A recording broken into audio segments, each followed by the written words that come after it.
먼저 여러분 이 말을 먼저 좀 초대하고 시작하는 게 좋겠다 싶은데요.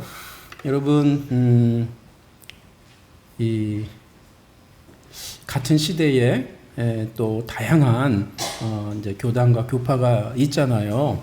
그런데 여러분 이 개혁교회라고 하는 그러한 이제 가치를 갖고 여러분들이 신앙생활을 하시는데 1차적으로 아마 여기 이제 목사님도 그러시고 또 오시는 분들이나 또 이렇게 함께 이 운동을 복음의 신앙 운동을 하시는 분들이 다 건강하시고 건강하신 것만이 아니고 시대의 어떤 사명을 갖고 열심히 하나님의 교회를 섬기시는 분들이십니다.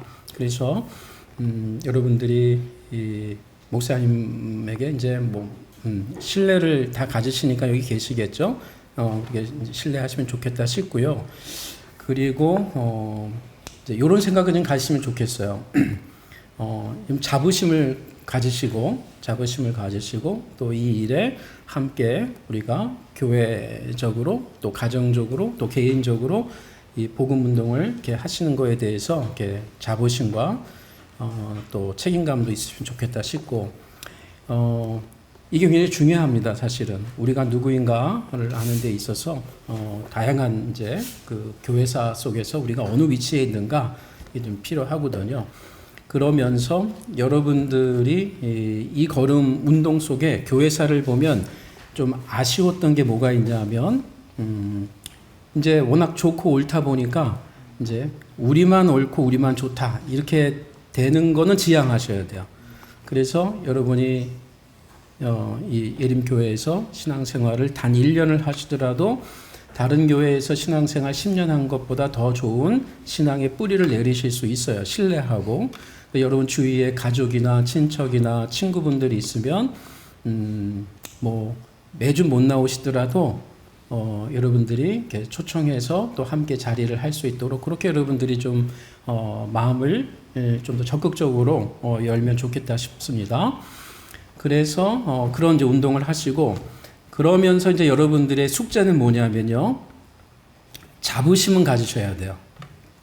자부심. 그러면서 마음은 열려 있어야 돼요. 장로교회 안에, 개혁교회 안에 또 굉장한 열매와 뿌리가 많이 있거든요.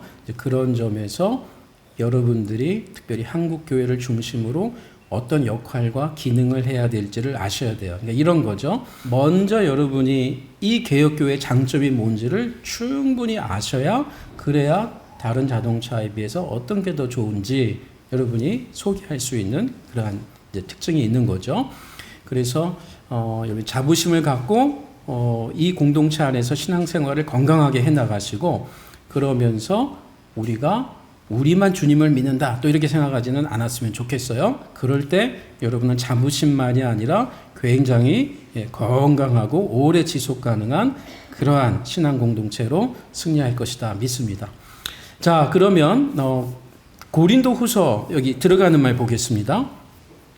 고린도 후서 8, 9장은 바울 서신뿐 아니라 신약 성경 안에서 성도의 연보 또는 물질을 드린다. 그렇죠? 헌신한다 할 때 그 헌자잖아요. 헌금을 드리는 헌금을 또는 연보를 가장 길고도 집중적으로 다루고 있는 본문이에요. 8장 9장이. 근데 바울이 고린도 후서를 기록할 때 연보 자체를 위해서 기록한 건 아니에요. 마치 오늘 고린도 전서를 우리가 같이 부분적으로 봤습니다만 결혼에 대해서만 얘기하려고 쓴 그 논리적인 편지는 아니에요. 다시 말하면 논문은 더더욱 아니에요.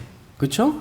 그러면은 교회사 속에서 교리라는 게 있죠. 요리 문답이라는 게 있죠. 예? 요리라는 말은 잘 정리한 그렇죠? 예, 그 표현이라는 말이에요. 예, 순서대로 절차대로 논리적으로 그게 이제 카테키즘이라고 하는 단어에서 이제 헬라어에서 나온 건데 그러니까 교리라고 하는 게 있어요. 교리. 근데 교리는 또 어디서 나오죠?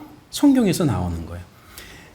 그런데 교리가 하이델베르크만 있는 게 아니고 또 벨직도 있고 또 웨스민스터 신앙고백 또 소요리 문답 이런 게 있죠. 각 나라 시대마다 이렇게 교리들이 나와요. 다 근데 교리는 항상 어디서 나온다고요? 성경에서.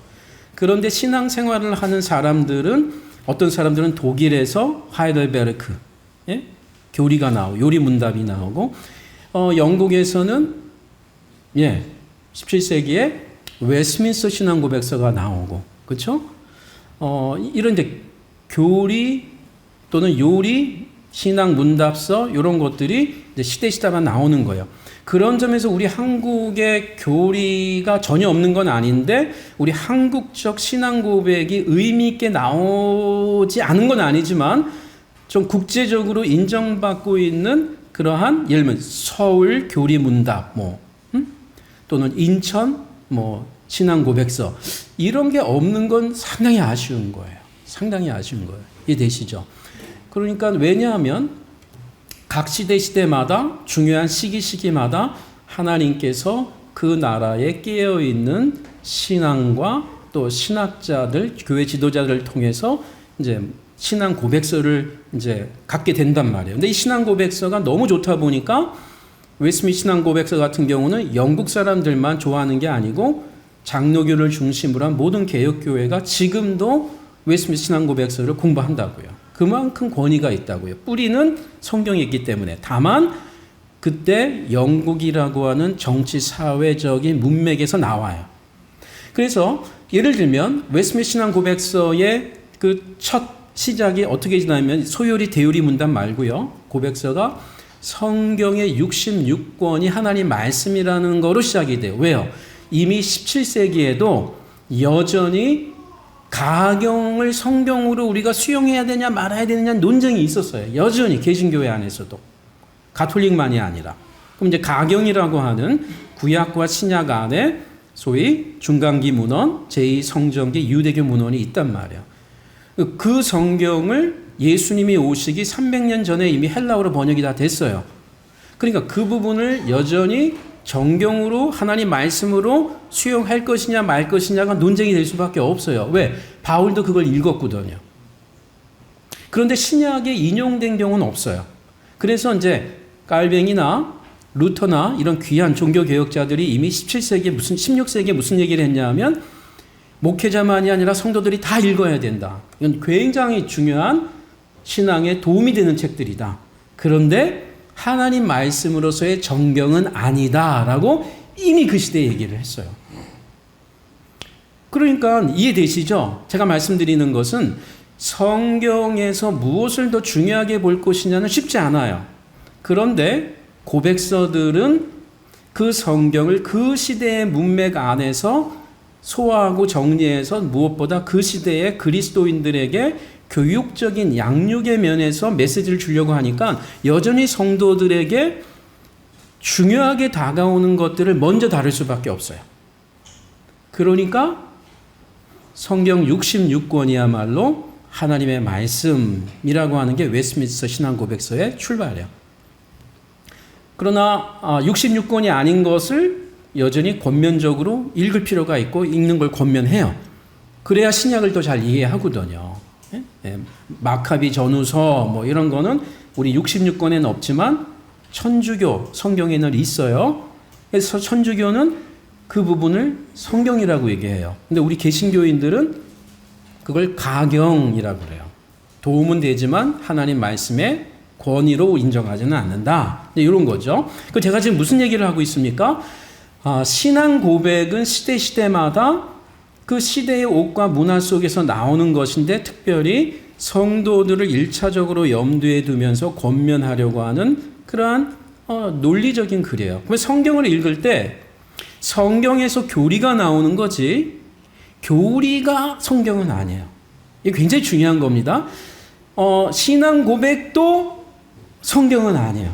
신앙 고백은 너무 소중한 것인데 신앙 고백은 그 시대의 신앙 지도자, 기독교 지도자들이 신학자와 목회자들이 고민하면서 어떤 경우는 몇 년씩 고민하면서 성경을 그 시대에 가장 의미 있게 정리해서 소개하는 거예요.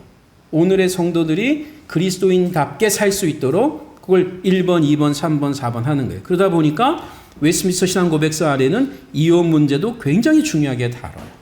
이혼이 흔하지 않았던 데지만 이혼을 어떻게 다루는지 굉장히 심각하게 다뤄요. 이해가 되시죠?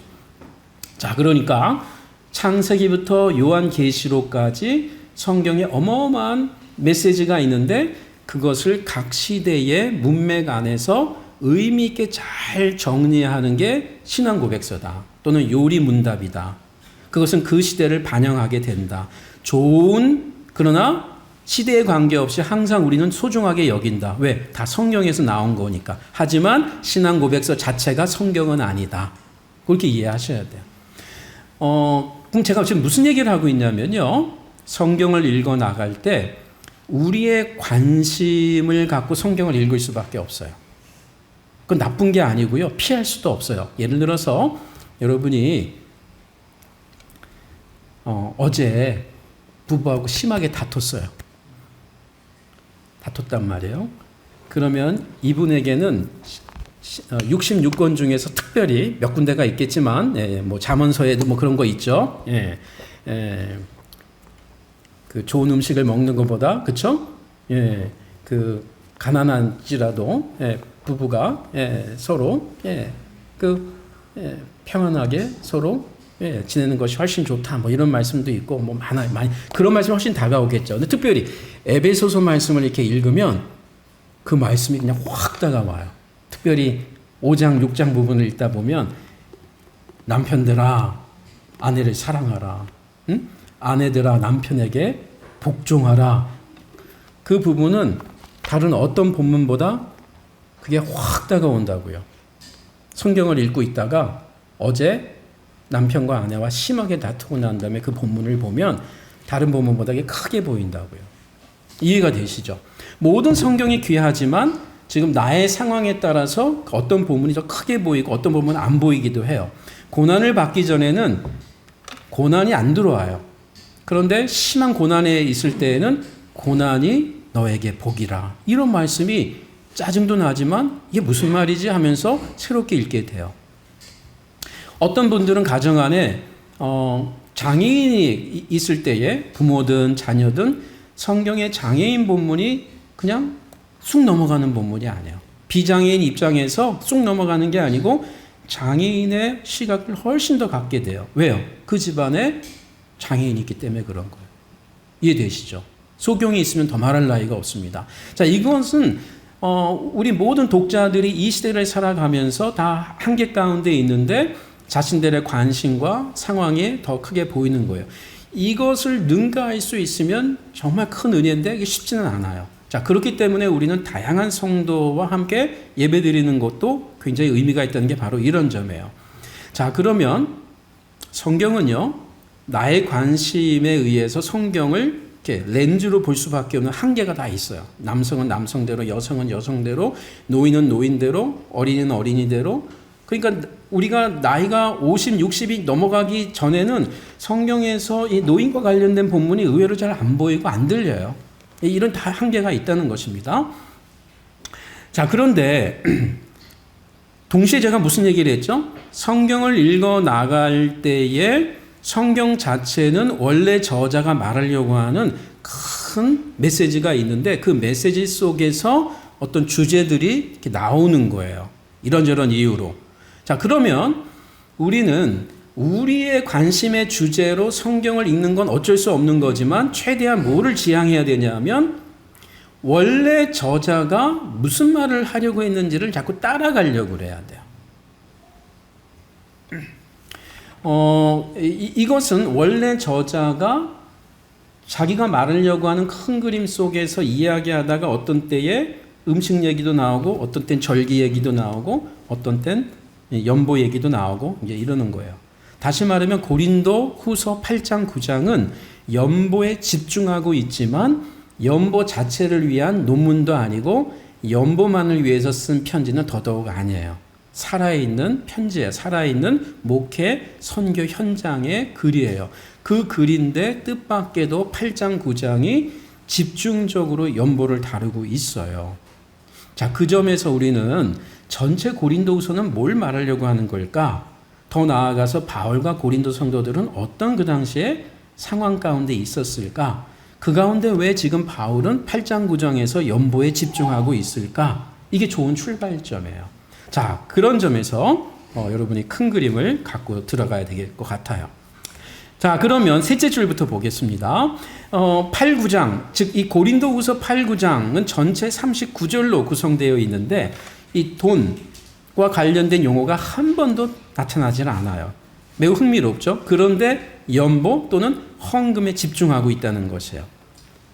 바울은 복음 사역자로서 적지 않은 시련을 감내하며 헌신하였음에도 이례적이라고 할 만큼 사도로서 또는 오늘날 선교사로서 목회자로서 당연한 권리인 사례비를 고린도 성도들에게 요구한 적이 결코 없어요. 이게 항상 성경적이다 이걸 얘기하는 건 아니에요. 그거 헛다리를 잡는 거예요. 그렇죠? 바울이 마게도니아, 특별히 빌립보를 중심으로는 사례금을 받아요. 예? 바울이 떳떳하게 얘기해요. 근데 고린도에서는 안 받았어요. 그러면 받는 게 성경적이냐 안 받는 게 성경적이냐 이게 논쟁이 됐어요. 바울 시대 때 바울을 거짓 사도라고 얘기한 또 다른 선교사 그룹들이 있었어요. 불신자들이 아니에요. 예루살렘 교회의 영향을 많이 받은, 교회의 영향을 많이 받은 그분들이 고린도에도 왔고 갈라디아서도 당연히 갔고요. 거기서 바울을 자꾸 문제 제기해요. 바울은 뭔가 문제가 있는 사도다. 그래서 비판을 하는데 그때 대표적인 것 중에 하나가 뭐냐? 그가 전하는 복음이 떳떳하지 못하기 때문에 사례비도 여러분에게 요청을 못한 거다. 원래 예수님은 일하는 소에 망을 씌우지 말라 그러면서 그 자신의 제자들에게 복음 전하러 갈 때 거기서 주는 것을 먹을 수 있고 받을 수 있다라고 했다. 근데 바울은 그런 얘기 못하지 않냐? 왜 그런 줄 알아? 바울의 복음이 열등한 거다. 실제로 바울은 우리를 받게까지 했다. 바울의 안 좋은 얘기를 계속 하는 거예요. 갈라디아 교회에서도 그렇고 이 고린도 교회도 그렇습니다. 이게 소위 이제 바울의 대적자, 뭐 적대자라는 용어를 써요. 근데 바울의 대적했던 분들이 누구냐? 오늘날로 말하면 또 다른 목회자라는 말이에요. 또 다른 선교사였어요. 바울이 가장 힘들어했습니다. 그분들 때문에. 이게 현실이에요. 자, 그래서 뭐 때문에 이런 일을 또 받았다고요? 고린도 교회에서는 본인이 개척해서 권위가 훨씬 많은데도 사례비를 요구하지 않았어요. 근데 그걸 오히려 역으로 바울을 공격했다니까요. 네, 바울은 오히려 그런 게 아니고 다른 이유 때문에 사례비를 받진 않았어요. 고린도 교회에서는. 자, 그런데 지금 무슨 얘기를 하고 있어요? 연보 얘기를 한단 말이에요. 이제는. 고린도에서 사역할 땐 사례비를 안 받다가 지금은 이제 얘기한단 말이에요. 그러니까 어떤 또 바울을 대적하는 분들이 뭐라고 그랬어요? 이거 봐라. 이거 실제로 그 문맥이에요. 고린도후서에 보면 바울이 수단이 높다. 단수가 높아서 그때는 사례비를 안 받았지만 더 큰 걸 여러분에게 얻어내려고 지금까지 참아왔던 거야. 이런 액수를 막 요구하는데 이거 봐라 이거 봐라 하면서 바울이 고린도 성도들에게 연보를 이제 얘기하고 심지어 명령할 때에 이런 공격을 또 하게 된 겁니다. 그래서 바울이 그것까지도 또 변호하는 게 고린도후서에 나와요. 그래서 내가 이 연보를 투명하게 사용하는 이유가 여기에 있다. 나만 이 돈을 지금 보고 있는 게 아니고 다른 지금 사람들이 나하고 함께 있다. 그 얘기가 고린도후서의 8장에 9장에 나오는 겁니다. 자, 그래서 바울은 지금 거짓 사도라는 오명을 겪게 되는 수모를 여전히 받게 됩니다. 이 고린도 후서를 쓸 때에도 말이죠, 여전히. 근데 이제 성도들은 혹가닥했어요. 실제로 고린도 전서를 보낼 때만 해도 그 고린도 전서대로 이 설득이 안 됐어요. 고린도 교회 성도들이. 그래서 바울을 여전히 배척합니다. 바울이 너무 힘들었겠죠. 그런데 이 고린도 후서를 보낼 때에는 그 관계가 회복이 됐습니다. 그래서 훨씬 더 심한 말을 해요. 이제 관계가 회복됐기 때문에. 자, 한편 예견될 수 있는 오해에도 불구하고 항상 그때나 지금이나 돈 얘기하는 것은 이게 쉬운 건 아니에요. 바울은 담대함을 넘어 무모할 정도로 본인이 아닌 타인을 위한 연보에 고린도 성도들이 참여해 줄 것을 지속적으로 요청합니다. 여기서 타인은 그 당시 가난했던 예루살렘 유대 그리스도인 공동체, 즉 예루살렘 교회 성도입니다. 바울이 이방인 성도들에게, 즉 고린도 성도들만이 아니에요. 갈라디아 성도, 또 빌립보 성도, 데살로니가 성도, 또 아테네 성도에게도 다 이 얘기를 했어요. 근데 이제 고린도 편지 안에 이게 잘 드러나기 때문에 그래서 우리는 여기에 집중하는 겁니다. 바울이 이방인 성도들에게, 즉 유대인이 아닌 이방인 성도들에게 유대인 성도들을 위한 연보의 필요성과 당위성을 언급했던 것은 고린도 교회 성도들만이 아니었습니다. 그래서 근거 제가 성경 구절들을 소개하고 있습니다. 여러분 한번 빨리 찾아볼까요? 고린도 전서 보세요. 자, 전서는 후서 전에 썼겠죠? 맞습니다. 근데 전서가 어떤 편지라고요? 고린도 교회가 막 갈라져서 마음이 흩어지고 있는 가운데에 바울이 보내는 상담이고 목양 편지인데, 그 목양을 끝내고 마무리에 바울이 무슨 얘기를 해요? 가뜩이나 지금 분열되어 있는 교회인데도 바울이 헌금할 것을 얘기한다니까요. 16장 1절 보세요. 자, 제가 읽어봅니다. 성도를 위하는 연보에 관하여는 내가 갈라디아 교회들에게 명령한 것 같이 너희도 그렇게 하라. 자, 그럼 뭐예요? 갈라디아 교회도 이미 이런 말을 했다는 거죠. 매주 첫날에, 오늘날로 치면 주일이죠.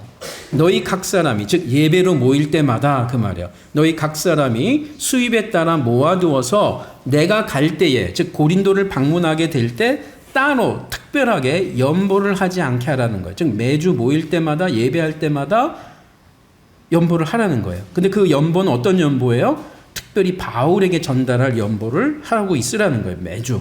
내가 이를 때에 고린도에 너희가 인정한 사람에게 편지를 주어 하나님의 은혜를 예루살렘으로 가지고 가게 하리니. 여기서 은혜가 뭐예요?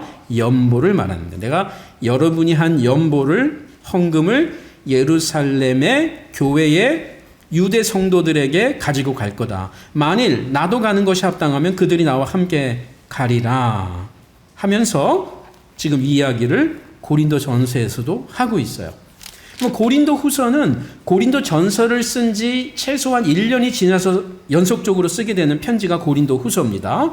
자, 그러니까 지금 우리가 뭘 확인하고 있어요? 고린도 후서 8장, 9장에 연보에 대한 이야기가 많지만 전서에서도 이미 했다. 근데 어떤 상황이냐? 고린도 성도들에게 분열이 일어나서 권면을 하고 있는 상황인데도 이 얘기를 하고 있는 거예요. 자, 그러면 고린도 후서를 쓰자마자 쓰는 편지가 로마서예요. 그 지도 보시면 여러분 여기서 에베소가 보이시죠? 아시아 보이시죠? 아시아 노란색. 예, 아시아. 이 소아시아, 오늘날 터키죠. 이 아시아의 수도가 에베소예요. 그러면 아시아라고 쓴 곳으로 밑으로 약 7시 방향에 에베소가 있어요. 사모라고 쓴 바로 위에 이렇게 에베소 보이세요? 감사합니다. 그 에베소에 여기 약 3년 머물 때 고린도 전서를 써요. 한 55년경입니다. 자, 그리고 바울은 지금 이 지도의 화살표대로 에베소를 떠나서 자, 무시아로 올라가고 무시아에서 배를 타고 마케도니아, 즉 빌립보, 데살로니가, 베레아, 이미 2차 전도 여행 때 세운 교회들이에요. 여기를 방문합니다. 자, 우리 고린도 후서를 보면 이런 얘기가 나와요. 마게도니아에 있을 때에 고린도 후서를 쓰게 됩니다. 예? 그러면 바울이 지금 마게도니아로 왔어요. 에베소에서 3년 있다가 고린도 전서를 거기서 썼어요. 55년경에. 그럼 마게도니아에 와서 학자들은 빌립보 아니면 데살로니가로 보는데 도시이자 교회죠. 여기서 뭘 썼냐 하면 고린도 후서를 썼어요. 약 56년경에. 그런데 바울은 지금 이 마케도니아에서 곧 어디로 가려고 그래요? 밑에 고린도, 즉 아가야 지역의 대표 도시인 아테네와 고린도를 지금 방문하려는 계획 중에 마케도니아에 있는 거예요. 그러면 고린도는 어차피 내려갈 상황이에요. 성도들을 만날 상황이란 말이에요. 관계가 회복돼서. 그런데 내려가기 직전에 뭘 썼다고요? 고린도 후서를 써요. 쓰고 바울은 바로 아가야에 내려와서 고린도를 방문합니다. 이 고린도에 약 3개월 머물러요. 이 3개월 머물 때 쓰는 편지가 로마서예요. 자, 그러면 이제 이걸 기억하셔야 돼요. 지금 바울이 에베소 3년 있을 때에 거의 끝마무리에 고린도 전서를 썼다. 그때가 약 55년경이다. 기원 후. 그리고 에베소를 떠났다. 마게도니아에 올라가서 거기서 고린도 후서를 썼다. 고린도 후서 쓸 때에는 고린도 성도들과의 관계가 회복이 됐다. 그리고 바울은 감격적으로 고린도 후서를 기록하고 있는데 곧 고린도로 내려갈 직전에 굳이 편지를 또 쓰고 있다. 그것까지 기억하실 필요가 있어요. 그리고 고린도에 내려갔다. 고린도에 내려가서 3개월 머물면서 로마서를 썼다. 자, 그러면 3차 전도 여행 기간 중에 우리가 아는 긴 편지들이 이때 다 쓰여지는 거예요. 고린도전서, 고린도후서, 에베소서, 로마서. 그렇게 이해하시면 돼요. 자, 그러면 로마서는 고린도후서 쓴 이후에 고린도에서 쓴 편지인데, 자, 로마서 15장을 빨리 펴보십시오. 자, 22절 읽겠습니다. 15장 22절. 그러므로 또한 내가 너희에게, 즉 로마 성도들에게 가려하던 것이 여러 번 막혔더니 이제는 이 지방에 일할 곳이 없고, 자, 이 지방은 어디예요? 지금 아가야, 마케도니아, 아시아, 갈라디아를 포함한 지금까지 1차, 2차, 3차 전도여행, 지금까지 사역한 모든 곳들을 전체적으로 얘기하는 거예요. 이 지역은 더 이상 내가 새롭게 복음을 전할 내가 목적이 없다. 그만큼 주요 도시에서는 내가 복음을 다 전했다. 그리고 교회도 세워졌다. 그 얘기예요. 자, 그래서 이제 이 지역에는 일할 곳이 없고 또 여러 해 전부터 얼마든지 서바나, 즉 스페인으로 갈 때에 로마를 가기를 내가 바라고 있었다. 여러분, 이탈리아와 스페인을 가기 위해서는 이태리를 거쳐가게 돼 있어요. 그러니까 이제 바울은 스페인을 가고 싶은데 스페인을 가는 길에 로마도 보겠다는 거예요. 근데 로마는 이미 교회가 세워진 걸 알고 있었어요. 브리스길라 아굴라 부부를 통해서. 고린도에서 브리스길라 아굴라 부부를 처음 만나거든요. 근데 그 부부는 로마에서 왔어요. 오게 되면서 로마 교회에 대한 이야기를 그때 의미 있게 듣습니다. 그러면서 로마를 그가 방문하려고 목적을 갖게 돼요. 이미 그 순간부터. 요것도 에베소에 머물 때에 갖게 된 비전이에요. 어디를요? 로마 방문할 계획을. 그래서 지금 바울이 이 로마서를 지금 성도들에게 보내는데, 로마는 뭐예요? 바울이 개척한 교회가 아니고 이미 교회가 세워졌고요. 그 세워진 교회에 바울이 처음으로 방문하는 거예요. 이미 교회가 세워졌기 때문에. 그러니까 바울 편지 중에 골로새서도 그렇지만 이 로마서는 바울이 개척하지 않은 교회에 보내는 유일한 2개의 편지가 로마서와 골로새서예요. 특히 로마서를 생각하시면 바울이 직접 개척하지 않고 방문하기도 전에 보낸 편지다. 딱 맞아요. 그렇기 때문에 로마서는 바울이 로마 성도들과 개인적인 끈끈한 관계의 언급이 거의 없어요. 왜? 만난 적이 없으니까. 브리스길라 아굴라 부부라든지 몇몇 부부를 빼고는, 성도를 빼고는 다 만나본 적이 없어요. 그러니까 어떻게 전해요? 고린도 교회나 갈라디아 서신처럼, 편지처럼 바울의 어떤 그 끈끈한 책망과 칭찬과 이런 애정이, 이런 게 없어요. 잔잔하게 복음을 전하는 거예요. 본질을 중심으로. 이해되시죠? 왜 그런 편지를 보낼 수밖에 없었는지. 그럼에도 불구하고 15장에는 바울의 자기 개인의 마음이 드러나요. 한 번도 만나지 않은 성도지만. 자, 그걸 지금 소개하는 거예요. 자, 그래서 지금 내가 여러분에게 꼭 가고 싶은데, 전에도 가고 싶었지만 길이 잘 열리지 않았는데, 여러분도 여러분이지만 아직 교회가 있다는 소식을 듣지 못했던 서바나를 가르기 위해서라도 여러분을 내가 방문하려고 한다. 자, 24절. 이는 지나가는 길에, 스페인을 가는 길에 여러분 로마 성도들을 보고 먼저 로마 교회 성도들과 사귐으로 얼마간 기쁨을 가진 후에 여러분이 로마 성도들이 내가 스페인으로 가는 것을 보내주기를 바람이라. 자, 이게 무슨 말이에요? 예, 좀 여비도 줬으면 좋겠다 그 말을 하는 거예요. 이게 전문적인 용어인데 바울이 이렇게 답는데요. 25절 성도끼리의 대화죠. 그러나 이제는, 자, 지금 여기가 어디예요? 고린도에서 로마서를 쓴단 말이에요. 이제는 내가 성도를 섬기는 일로 지금 당장 여기 고린도에서 로마까지 못 가고 스페인으로 못 가고 지금은 내가 예루살렘에 가야만 된다. 왜요? 성도를 섬기는 일로. 자, 이해되시죠? 이제 이 성도를 섬긴다는 게 무슨 의미인지.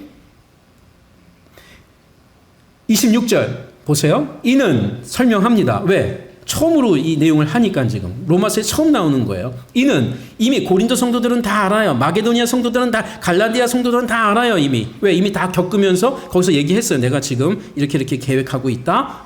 그리고 고린도까지 갔다가 그 다음에 내가 예루살렘 간다. 이 얘기 다 했거든요. 자, 그래서 로마 성도들은 몰라요. 그래서 이 편지를 지금 전하는 거예요. 지금 26절. 이는 내가 왜 지금 당장 로마나 스페인으로 못 가고 예루살렘에 가야 하냐면 마게도냐와 아가야 성도들이에요. 사람들은 성도들이, 교회가 예루살렘 교회 성도들 중 가난한 자들을 위하여 기쁘게 얼마를 연보하였기 때문이다. 이 연보라는 단어가 코이노니아예요. 헬라어로는. 근데 우리 한글 성경으로는 교제, 사귐하면 이게 안 다가와요. 그래서 의역한 거예요. 연보라고. 연보하였습니다. 저희가 기뻐서 하였거니와. 누가요? 이방 성도들이.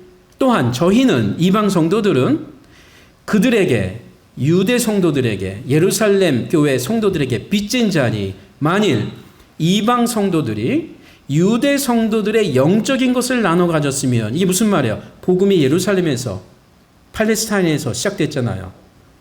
그러니까 복음이 거기서부터 시작됐으니까 여러분들이 복음을 알고 영생의 기쁨과 은혜를 누리게 된 사람들로서 영적인 것을 유대 성도들로부터 받은 것이니까 그 점에서 나도 유대인으로서 선교사가 돼서 여러분에게 복음을 전한 건데 내가 전한 것이기도 하지만 예루살렘 교회가, 안디옥 교회가 후원해서 여기까지 내가 온 거지 아니. 그러니까 여러분들이 그런 영적인 복음을 갖게 되었으니까 육적인 것으로 뭐예요? 물질로, 돈으로, 여러분의 헌금으로 그들을, 유대 성도들을 섬기는 것이 마땅하니라. 그러므로 내가 이 일을 마치고 이 연보를, 이방 성도들의 연보를 갖고 예루살렘 방문했다가 그 후에야 내가 로마로 가려고 하는 것, 그리고 스페인까지 가려고 하는 것, 이 얘기하는 거예요. 그러므로 내가 이 일을 마치고 예루살렘에서 이 열매를 예루살렘 성도들에게 확증한 후에 너희에게 들렀다가, 로마 교회에 들렀다가 스페인으로 가려고 그런다. 내가 너희에게 나아갈 때 로마에 그리스도의 충만한 복을 가지고 갈 줄을 아노라. 형제들아, 내가 우리 주 예수 그리스도와 성령의 사랑으로 말미암아 너희를 권하노니 너희 기도에 나와 힘을 같이하여 나를 위하여 하나님께 기도해 달라는 거예요. 그 기도 내용이 뭐예요? 31절. 나로 유대에 순종하지 아니하는 자들로부터 건짐을 받게 하고 또 예루살렘에 대하여 내가 섬기는 일을 성도들이 받을 만하게 하고. 무슨 말이에요? 내가 지금 이방 성도들의 물질을 갖고 예루살렘으로 가는데 이 예루살렘 성도들이 이거를 달갑게 생각하지 않는 사람들이 반드시 있다. 그 돈 안 받으려고 그런다. 왜? 할례 받지 않은 사람들, 이방인의 헌금을 우리가 왜 받아? 이런 자존심 강한 유대 성도들이 있다는 거죠. 실제로 이방 성도들을 불편하게 여겼어요. 이미. 바울은 다 알고 있어요. 특별히 예루살렘 교회 성도들이. 예? 할례도 안 받지도 않고, 아니 예수도 믿어야 되지만 할례도 받아야 되는데 이게 다 갈라디아서에 깔려 있는 거예요. 예? 그러니까 아니 할례도 받지 않은 성도라고는 하지만 여전히 이방인들뿐만이 아니고 할례도 받지 않은 이방 성도들의 물질을 안 받으려고 하는 걸 바울은 너무 잘 알고 있어요. 그러니까 이 바울은 지금 양쪽에 끼어 있어요. 어떻게 해요? 이방 성도들은 성도대로 헌금을 하는데 불편해요. 왜? 아니 이거 우리 민족도 아니고 우리가 왜 그 멀리 있는 예루살렘에 있는 유대 성도들을 위해서 우리가 헌금을 해야 돼? 그것도 불편했고, 그렇죠? 또 한쪽은 예루살렘 성도들은 성도대로 아니 우리가 언제 뭐 바울에게 뭐 요청한 적이 있어? 바울 걔는 왜 그러는 거야? 우리가 하라는 얘기도 안 자기 마음대로 우리 받지도 않을 거야. 뭐 이런 게 깔려 있는 거예요. 그런 상황이에요. 그래서 고린도전서 16장, 고린도후서 8장, 9장, 그리고 로마서 15장에 지금 이 내용들이 계속 있는 거예요. 그러면서 기도해 달라는 거예요. 기도해 달. 그럼 바울은 왜 이렇게 양쪽이 다 성도는 성도지만 양쪽이 다 그렇게 달가워하지 않는 일을 각각에게 요청하면서 이 일을 꼭 하고 싶었을까? 그걸 우리가 잡아야 된다는 거예요. 그리고 이걸 요청하는 데 있어서 바울은 어떤 복음의 원리로 특별히 고린도 성도들 또 갈라디아 기타 이방 성도들에게 여러분들이 왜 연보를 해야 되는지의 원리를 얘기했는지 우리가 좀 보기 원하며요. 그것이 이제 오늘 성도들 저와 여러분에게는 저와 여러분들이 뭐 예루살렘 성도를 위해 헌금하는 거 아니잖아. 오늘 저와 여러분도 여러분이 섬기는 교회를 중심으로 또 어떤 땐 개인적으로 연보할 때가 있잖아요. 예? 그 11조가 됐든 감사헌금이 됐든 뭐 다양한 뭐가 됐든 그리스도의 이름으로 여러분이 연보하게 되는데 그때의 연보의 그 의미, 신학적 의미는 동일하다는 거죠. 그거를 함께 고민하고 나누기 원하는 것입니다. 자, 그래서 그 내용들이 이제 앞부분에 있고요. 예, 넘어가겠습니다. 자, 그러면 앞부분은 이제 그 배경 설명은 제가 넘어가겠고요. 조금 언급한 것도 있습니다만 고린도 성도들과 바울의 관계, 어떻게 처음 만나게 됐고 어떻게 교회를 세우게 됐고 어떻게 고린도 전서를 썼고 또 고린도 후서를 쓰게 됐고 또 바울이 에베소 3년 머물 때의 고린도 전서를 쓴 내용도 사도행전은 없지만 바울이 에베소에 머물 때 3년 머물 때 고린도를 방문합니다. 고린도 전서를 쓰고 해결될 줄 알았어요, 바울은. 이 정도면. 왜? 본인이 교회를 개척했죠. 권위가 있죠. 그런데 성도들이 등을 돌리는 거예요. 아, 우리에게 뭐 복음을 전하면 전했지 하면 그 이유 중에 하나는 성도들이 교만하게 된 배경 중에 하나는 바울이 떠나고 난 다음에 아볼로가 왔는데 아볼로는 바울과 한 복음을 전했어요. 그래서 바울은 아볼로하고 뭐 큰 문제가 없었습니다.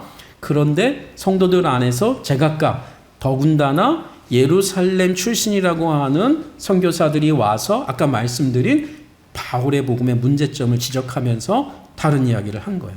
갈라디아 교회에서도 그런 일이 벌어졌어요. 그러면서 고린도 성도들이 헷갈린 거예요. 그러면서 명예와 수치 문화 가운데 바울은 자신의 자랑거리를 최소화시키고 바울은 최대한 자신의 연약과 그 그리스도를 높이는 데 집중하다 보니까 그 당시에 헬라 문화권의 일반적인 어떤 문화와 달리 복음을 전했어요. 그 부분도 흠이 된 거예요. 아까 말씀드린 바로 그 내용이에요. 근데 예루살렘 출신이라고 하는 다른 선교사들이나 목회자들은 어떻게 복음을 전했어요? 복음도 전했지만 자신들이 굉장히 뛰어난 그 자랑거리들 쉴 새 없이 전했어요. 함께. 그러다 보니까 더 그들의 복음이 더 다가온 거예요. 오늘날 말하면 이런 거예요. 아, 저 목회자가 어느 대학 출신이고 뭐 어디서 다 좋은 거예요. 경력도 뭐 어쩌고 뭐 막 이런 얘기. 근데 바울 얘기를 들으면 바울은 원래 교회를 박해한 사람이고 뭐 안 좋은 얘기만 하는 거죠. 바울은 사실 예루살렘에서 있을 때는 우리를 박해했지 예루살렘 출신도 아니야. 맞아요. 바울은 어디 출신이에요? 안디옥 교회 출신이에요. 안디옥 교회 출신. 안디옥은 어디예요? 이방인 교회예요. 그러니까 모든 권위가 떨어져요. 모든 권위가. 근데 우리는 예수님에게 직접 배운 베드로, 야고보, 요한의 수제자들의 우리는 제자들이야. 그러면서 무슨 말도 해요? 추천서도 보여요. 바울은 추천서도 없어. 예루살렘 교회 추천서도 없어. 열심은 있고 분명히 변한 건 맞지만 복음이 약간 좀 이상해. 2% 정도가 아니고 20%가 이상해. 그래서 할례도 받지 말라고 하는데 할례 안 받으면 어떻게 해? 하면서 성경 갖고 그냥 강론한 거예요. 성경 봐라. 성경 봐라. 이해되세요? 다 넘어간 거예요. 자, 그런 상황을 여러분들이 이해하셔야 돼요. 그리고 말씀드린 대로 사례비도 바울은 안 받았어요. 그리고 자기가 일하면서 하는 거예요. 다른 예루살렘 출신의 일꾼들은 사례비를 받은 거예요. 그 당시 정당한 거거든요. 그럴 때마다 무슨 얘기를 했다고요? 자기 복음에 문제가 있으니까 함부로 사례비도 요구를 못한 거야. 이런 다. 바울이 이제 뚜껑이 열린 거예요, 나중에. 예? 예. 그래서 이제 고린도후서에 그런 내용이 다 있습니다. 그런 차원에서 읽어보세요. 얼마나 적나라한 내용들이 나오는지. 왜요? 관계가 회복됐으니까 이제. 근데 이들도 혹한 거예요. 고린도 성도들도 헷갈린 거예요. 자, 이제 이런 어떤 문맥들에 대한 내용이 앞부분에 이제 소개가 되어 있습니다. 그래서 그런 어떤 정황들을 여러분이 좀 이해할 필요가 있다. 자, 그러면 여러분 그 페이지에 12쪽 보시면 지금 말씀드린 내용을 이렇게 일목요연하게 정리하면, 언제 처음 방문했고, 언제 편지를 썼고, 근데 이 편지는 고린도 전서는 아니지만 뭐 이런 내용들이 있는 거예요. 음행에 관한 편지. 예, 바울이 고린도 전서 5장에 먼저 쓴 편지 얘기가 나와요. 간단하게 쓴 거겠죠. 근데 이게 해결이 안 돼서 고린도 전서를 길게 썼는데 해결될 줄 알았죠. 해결이 안 돼요. 예? 그래서 여러분 고린도 편지 2를 보냈는데 사역 중에 해결이 안 돼요. 그래서 바울이 뭘 해요? 고린도를 방문합니다. 자, 이게 사도행전에 언급이 안 될 뿐이지만 고린도 후서를 읽다 보면 나와요. 방문한 게. 예? 방문한 게 나와요. 그리고 방문만 한 게 아니고 방문했는데도 해결이 안 됐어요. 바울이 정말 힘들었습니다. 너무 힘들었어요. 이 정도일지는 몰랐는데 편지 보냈으면 해결될 줄 알았어요. 안 됐어요. 내가 방문해야 되겠구나 해서 그 어려운 에베소 사역 중에 방문합니다. 해결이 안 돼요. 바울이 너무 힘들게 돌아옵니다. 근데 고린도 포기할 수가 없어요. 왜? 고린도는 너무나 중요한 도시예요. 복음 사역에 있어서. 거길 포기할 수가 없는 거예요. 하나님 나라의 복음을 위해서는 아무리 힘들어도 자존심 상해도 포기할 수가 없는 거예요. 그래서 바울이 편지를 또 하나 보내요. 눈물의 편지라는 걸 또 하나 보냅니다. 그게 편지 3번이에요. 편지 3번입니다. 그리고 나중에 바울이 고린도 후서를 쓰게 되는데 언제 쓰게 되느냐? 디도를 보내요. 디도를 보내는데 디도가 고린도를 방문하고 올라와서 원래는 이 지도상 드로아에서 만나기로 했어요. 드로아. 이 무시아의 중요한 도시가 드로아예요. 왜 드로아에서 만나려고 했느냐? 먼저 상황을 다 듣고 가려고 했던 거예요. 이건 고린도 교회만이 아니고 빌립보, 데살로니가 이런 이방교회 형편을 다 충분히 디도를 통해서 듣고 가려고 그랬어요. 그래야 바울이 준비하고 가는 거예요. 마음을 준비하려고. 특별히 어떤 마음의 준비죠? 연보. 다 지금 연보에 대해서 이 이방교회 성도들을 만나려고 한 거예요. 최종적으로 마지막에. 그런데 디도를 못 만납니다. 어디에서요? 드로아에서. 이 내용이 고린도후서에 다 있어요. 그래서 바울이 더 지체할 수가 없어서 그냥 배 타고 마게도니아 넘어갑니다. 근데 거기서 디도가 올라온 거예요. 고린도에서 올라온 거예요. 그때 디도로부터 무슨 얘기를 들어요? 고린도후서 6장입니다. 사도 바울 선생님, 고린도 성도들에게 회개가 일어났습니다. 이제 그 거짓 교사들이 바른 사역자가 아닌 걸 그들이 뒤늦게 깨닫고 사도 바울이야말로 진짜 복음을 위한 분이라는 걸 깨닫고 그들이 너무나 지금 애타게 기다리고 있습니다. 회개가 일어났습니다. 바울이 감격적으로 쓰는 편지가 고린도후서예요. 당장 내려갈 수 있지만 쓰는 거예요. 첫째는 너무 위로가 됐기 때문에 그래요. 여러분, 그래서 혹시 개인적인 문제든 가정적인 문제든 직장의 문제든 건강의 문제든 사업의 문제든 혹시 어려움이 있습니까? 고린도후서를 읽어보세요. 고린도후서 1장에 시련, 고난이라는 말과 함께 위로라는 말이 계속 커플링으로 나와요. 1장만 봐도 어마어마하게 나와요. 고난, 시련, 어려움, 심지어 뭐라고 그래요? 바울이 고린도후서 1장에 나 죽고 싶었다. 사역자지만 나 죽고 싶었어. 에베소도 얼마나 어려웠는지 알아? 근데 그 얘기도 여러분에게 할 수가 없었어. 왜? 에베소는 에베소대로 어려웠어요. 사도행전 19장 보면 정말 어려웠거든요. 죽을 뻔했어요. 에베소에서도. 근데 그 얘기 하나도 못하는 거예요. 고린도 교회 얘기만 들어도 답변하는 데 있어서 그것도 힘드니까. 근데 이제 다 얘기하는 거예요. 나 사실 에베소에 있을 때 정말 죽고 싶었어. 여러분 일은 고사하고 에베소 교회 문제만으로도 아시아에 있을 때.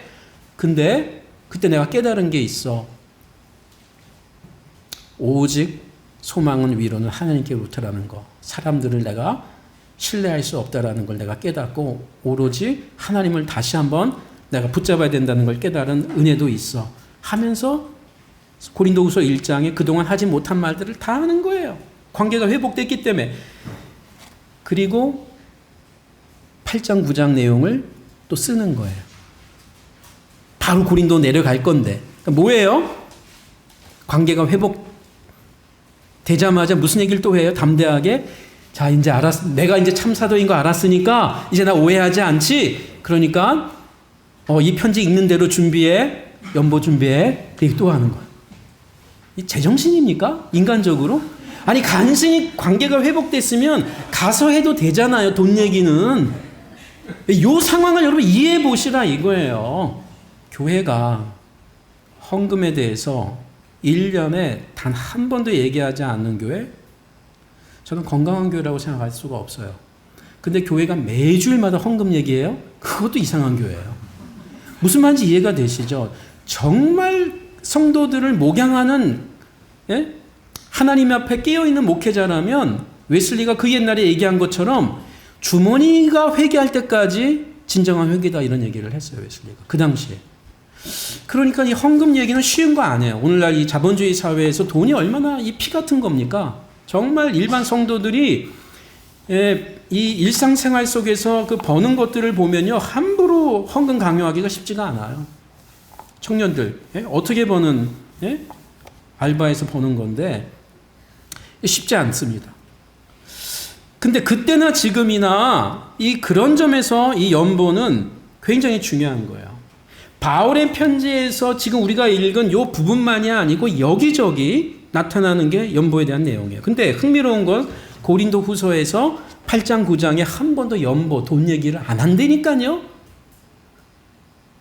그러면서 연보 얘기를 하고 있는 거예요. 그러니까 우리 한글상 연보라고 되어 있지만 그게 사실은 연보가 아니에요. 자, 그래서 고린도 후서 9절을 보십시오, 여러분. 9절. 자, 그러면 관계가 회복됐죠? 그래서 바울과 고린도의 관계성에 대해서 조금 더 언급을 해요. 예?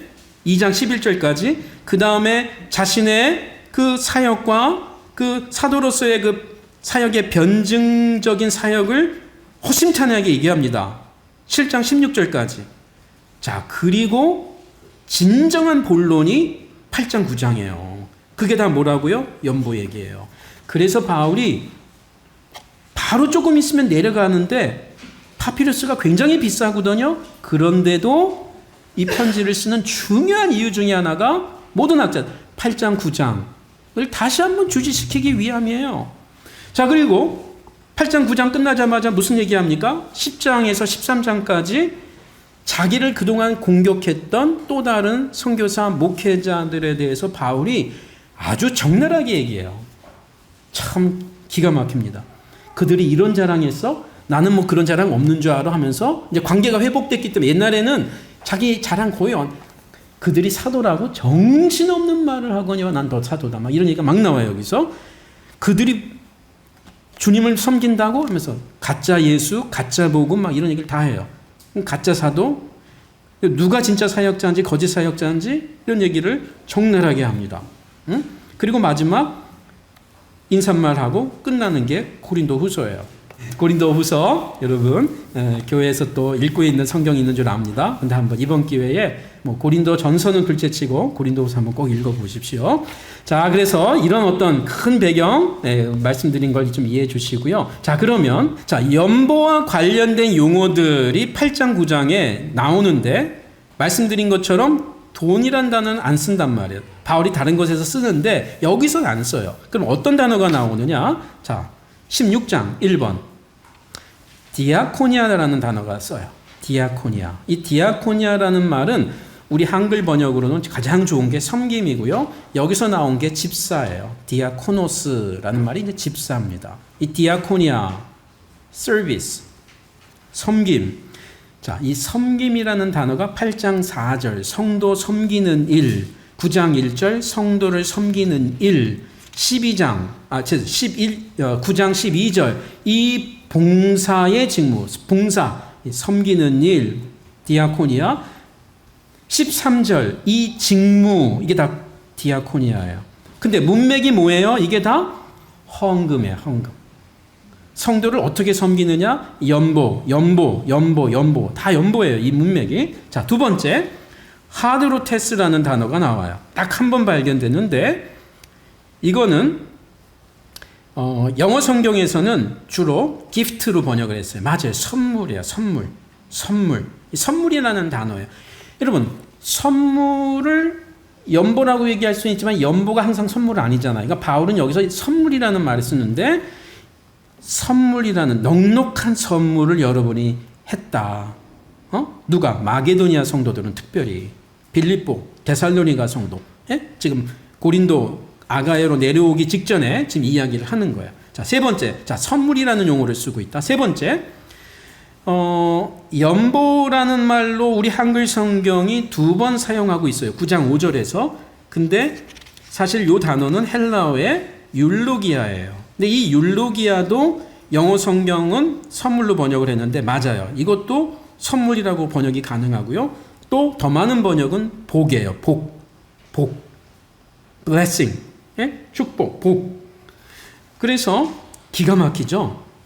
여러분이 연보를 해야 된다라는 단어를 뭐로 한다고요? 여러분이 복을 행해라. 복을 받기 이전에 복을 행한다는 거예요. 연보가. 이거는 놀라운 이 안에 신앙과 신학이 있는 거예요. 자, 네 번째, 하플로테스라는 헬라어 단어를 또 씁니다. 이 하플로테스는 어떤 단어냐? 관대함이라는 말이에요. 영어의 generosity, 또 liberality, 후하게 주는 거, 관대함, generous 하는 거, 말 그대로예요. 예. 그래서 이 단어가 문맥에서 뭐예요?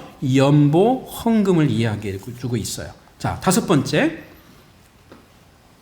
디아코니아 및 하플로테스와 함께 사용되면서 코이노니아라는 말이 나와요. 그 코이노니아라는 단어가 8장, 9장에서 뭐로 쓰인다고요? 연보예요. 그럼 코이노니아는 여러분 많이 들어보셨죠? 헬라어 중에 이게 뭐예요? 원래는 교제, 사귐, 영어의 fellowship. 그러니까 지금 바울은 연보 헌금을 아주 구체적인 그 fellowship으로서의 내용으로서 연보를 얘기하는 거예요. 코이노니아라는 말씀. 여러분의 이방 성도들이 유대 성도들을 위한 코이노니아가, 근데 연보가 그 얘기예요. 그게 진정한 교제의 나눔, 이렇게 하는 거죠. 자, 여섯 번째, 이게 가장 주목할 만한 단어입니다. 지금까지 말한 단어들이 다 굉장히 의미 있어요. 헌금을 이해하는데. 근데 정작 헌금 연보는 아니에요. 돈이란 단어는 더더욱 아니에요. 그런데 가장 많이 나오는 단어가 뭐냐? 여러분이 잘 아는 헬라어의 카리스예요. 이게 뭐예요? 은혜예요. 영어 단어의 grace예요. grace. 은혜. 여러분이 은혜를 알거니와 여러분이 은혜를 행함은 은혜라는 말을 가장 많이 씁니다. 바울은 10번 언급합니다. 이 8장 9장에서. 대표적으로 자 보세요. 아까 제가 이제 이 본문 중에서 고린도 후서 자 8장 넘어와 보세요. 8장 1절부터 보겠습니다. 자 보세요. 아까 우리가 읽은 본문이에요. 형제들아, 성도들아, 고린도 성도들아 이 말이죠. 하나님께서 마게도냐 교회들에게 즉 빌립보, 데살로니가, 최소한 베레아 이 성도들에게 주신 은혜를 카레이스를 우리가 너희에게 알리노니. 이 말은 뭐예요? 고린도 성도 여러분, 하나님께서 이 윗지방에 있는 마게도니아 성도들에게 주신 연보를 나 바울과 우리 동역자들이 고린도 성도 여러분에게 보고하는데, 알려주는데, 리포팅하기 원하는데 하면서 얘기하는 거예요. 그러면서 4절 보세요. 이 은혜와 성도 섬기는 일, 카리스와 디아코니아가 지금 다 뭐예요? 한마디로 연보에 참여하게 대하여 이 얘기를 합니다. 6절에 그러므로 우리가 디도를 권하여, 이미 디도를 먼저 보낸 거예요. 고린도에. 디도가 이미 여러분 가운데서 시작하였은즉 이 은혜를 그대로 성취하게 하라 내가 부탁했다. 디도를 통해서 이 은혜 연보를 그 말. 7절에 여러분이 신앙 안에서 믿음과 말과 지식과 하나님을 향한 간절함과 또 심지어 우리 복음을 전한 우리를 사랑하는 것에 여러분이 다시 회복되고 풍성한 것 같이 이 은혜에도 풍성하게 하기를 내가 원한다. 연보에도 그 말이에요. 자, 핵심이 어디에 있어요? 뒤에도 계속 나옵니다. 자, 9절. 자, 9절 확인해 보세요. 우리 주 예수 그리스도의 은혜를 너희가 알거니와 부요하신 이로써 너희를 위하여 가난하게 되심은 그의 가난함으로 말미암아 너희를 부요하게 하려 하심이라. 자, 이게 무슨 말이냐면요. 기가 막힌 내용이에요. 이게 바울의 헌금 신학의 완전히 정점이에요. 잘 들어보세요. 모든 성도들은, 복음을 아는 성도들은 은혜 개념을 어떻게 알고 있죠? 하나님께서 예수 그리스도를 통해서 우리에게 주신 선물이에요. 이 은혜라는 말이 그야말로 선물 개념이 아주 강해요. 그러니까 근데 구체적으로 뭐예요? 하나님이 우리를 어둠의 나라에서 빛의 나라로, 사망에서 생명으로 옮기는 데 있어서 예수 그리스도를 우리에게 선물로 주신 사건이에요. 그렇죠? 이 내용을 은혜에 굉장히 강조합니다. 바울만이 아니라 모든 신약의 저자들이. 여러분, 민수기의 축복 기도가 뭐예요? 여호와께서 너에게 은혜 베푸시기를 원한다. 여호와께서 그 얼굴을 내게로 향하여 드사 은혜 주시기를 원하고 평강 주시기를 원한다. 그 은혜와 평강이 민수기에서 굉장이 중요한 건데, 그러니까 이건 누구로부터 오는 거예요? 세상이 주는 은혜, 세상이 주는 평강, 세상이 주는 선물들하고는 다른 하나님의 은혜와 하늘로부터 오는 평강. 근데 이것이 바울만이 아니라 신약 성도들에게는 어떻게 전달이 되죠? 이 하나님이 절대적으로 주는 신적인 하늘로부터 땅에서가 땅의 평강, 이 세상에 땅이 주는 평강과 다른 거죠. 땅에서 주는 은혜도 있지만 땅에서 주는 선물과 다른 하늘로부터 오는 신적, 그렇죠? 세상이 줄 수 없는 은혜와 평강이 하나님께로부터 오는 것인데, 바울만이 아니라 모든 신약의 저자들은, 특히 바울은 모든 편지의 인사말마다 어떻게 해요? 우리 주 예수 그리스도의 아버지, 하나님 우리 아버지와 주 예수 그리스도께로부터 카리스와 에이레네, 은혜와 평강이 여러분에게 있기를 원합니다. 이게 모든 대부분의 바울의 편지에 있는 첫 인사말이에요. 은혜와 평강이 하나님께로부터도 오지만 궁극적으로, 실질적으로는 예수 그리스도의 십자가의 죽음과 부활과 성령 보내신 사건을 통해서 현실화됐다는 거예요. 은혜와 평강이. 그래서 은혜와 평강은 하나님으로부터 오는 거지만 예수 밖에서는 올 수 없는 은혜와 평강, 그 말을 하나님 아버지와 주 예수 그리스도께로부터 은혜와 평강. 그러니까 이거 유대인 입장에서는 하나님의 유일한 그 특권과 주실 선물을 누가 지금 공유해요? 예수님이 함께.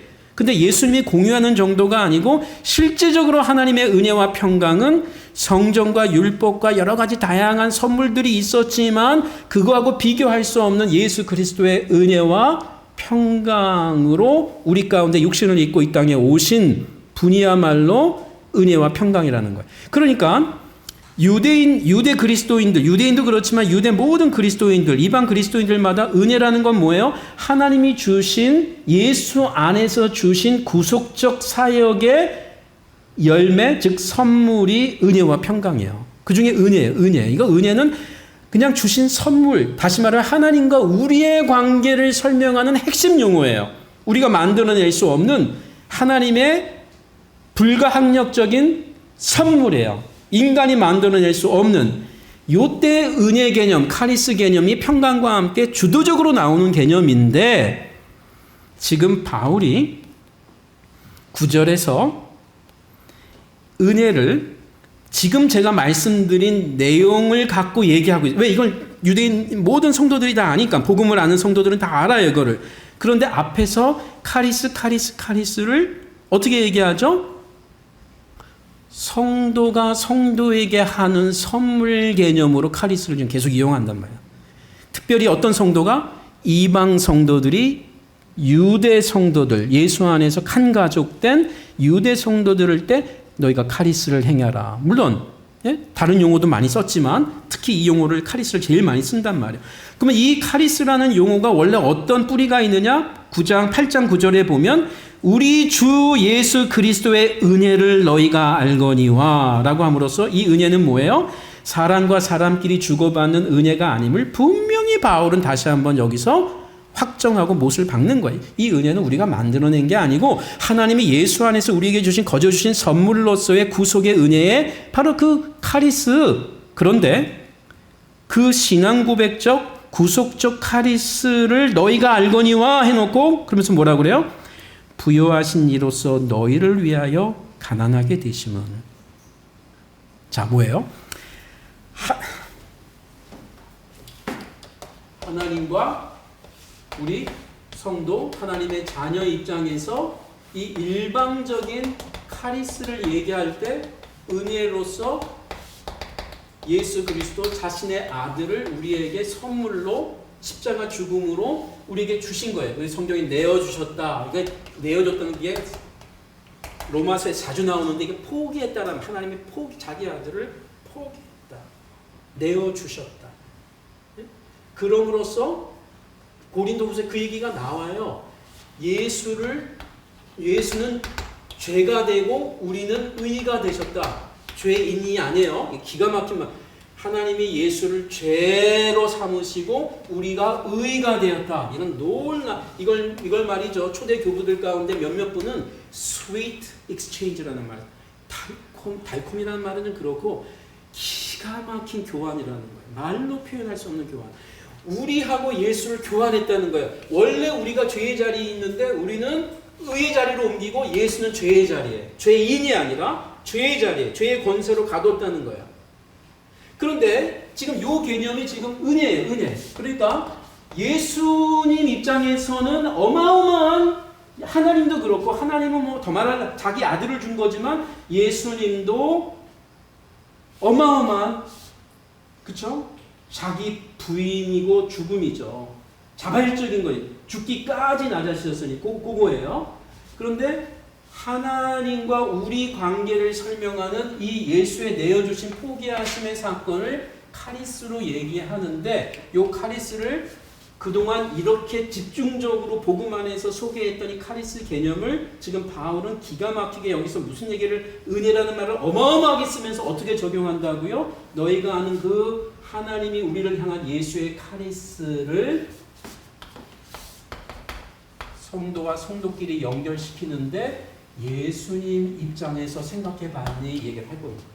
하나님도 하나님이죠. 하나님이 예수를 우리에게 은혜, 즉 선물로 주신 거지만 너 예수 입장에서 생각해봤니? 로봇가 아닌데? 그럼 예수는 무슨 일이 벌어진 거냐 하면 우리하고의 관계에 있어서 예수는 자기를 최악의 가난으로 자기를 줬다는 거예요. 원래 천상에서 모든 하나님의 아들 권세를 갖고 있었던 자가, 부요했던 자가, 모든 부요에 충만했던 분이 가난하게 되셨다는 거예요. 보세요. 우리 주 예수 그리스도의 카리스를 너희가 알거니와 부요하신 이로써, 이제 예수에게로 갑니다. 하나님이 우리에게 주신 은혜, 부요하신 이로써 너희를 위하여 가난하게 되심은 그가 가난해짐으로 말미암아 우리가 부요하게 됐다는 거예요. 이 카리스의 결과물이에요. 하나님이 우리를 준 선물이기도 하지만 예수 입장에서는 자신이 가난해짐으로 말미암은 그 예수의 카리스가 우리를 부요하게 했다. 그러니 우리가 성도라면 우리도 이 카리스를 맛본 자라면 우리가 이 동일한 질의 복음의 카리스를 다른 성도들과 나눠야 되는 게 아니냐. 이게 헌금이야.